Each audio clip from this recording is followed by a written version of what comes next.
આ કાકા કોણ છે? કનૈયાલાલભાઈ ભગવાનનું માણસ છે. હું આ મારા મોહને મારી સાથે ઓફિસમાં 30 વર્ષ વિતાવ્યા. આપણા મંદિરમાં એમની પધરામણી કરો.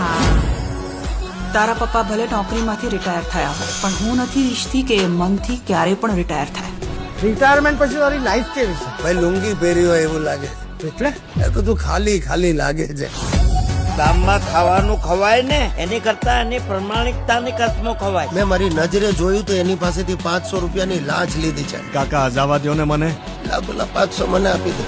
તારો ડ્રીમ હસબન્ડ કેવો હોવો જોઈએ? મારા પપ્પા જેવો, મહેનતુ અને ઈમાનદાર. કાકા હાથ નથી પહોંચતો, થોડી હેલ્પ કરશો પ્લીઝ? તમને ઉચકી લો. સ્વભાવે થોડા તીખા, થોડા આખા બોલા અને ચુસ્તપણે સિદ્ધાંતવાદી છે. સિદ્ધાંતોની પણ એક્સપાયરી ડેટ હોય છે અને દુનિયાનો કોઈ સિદ્ધાંત પરિવારથી ઉપર નથી. બસો ગામની સુરક્ષા કોઓપરેટિવ બેંકમાં અડધી રાત્રે થઈ છે ચોરી. મને મારા પૈસા જોઈએ, કોઈ પણ ભોગે. અને જો પૈસા નહીં મળે ને તો હું ભગવાનનો માણસ. ડફોડ ચોરમાં ખામી હોય છે અને હોશિયાર ચોરમાં ખૂબી હોય છે. આ કોઈ ગામની જ ગેંગનું કામ હશે? ગામમાં વળી આવડા ગામમાં ગેંગ ક્યાંથી હોય? કોઈ એકાદ બે જણનું જ કામ હશે.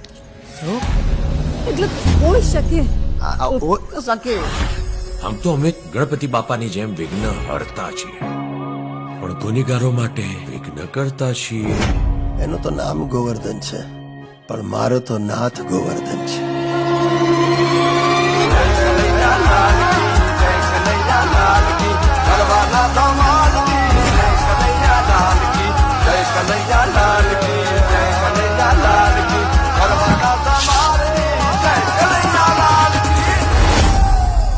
આપણે આજ કરશું. છી, તારે ગટરમાં ઉતરી જવાનું. ના ભાઈ ના, હું કઈ આવી રીતે ગટરમાં ભાઈ નહીં. તું રેવા દે યાર, તારો ત્રાસ છે યાર.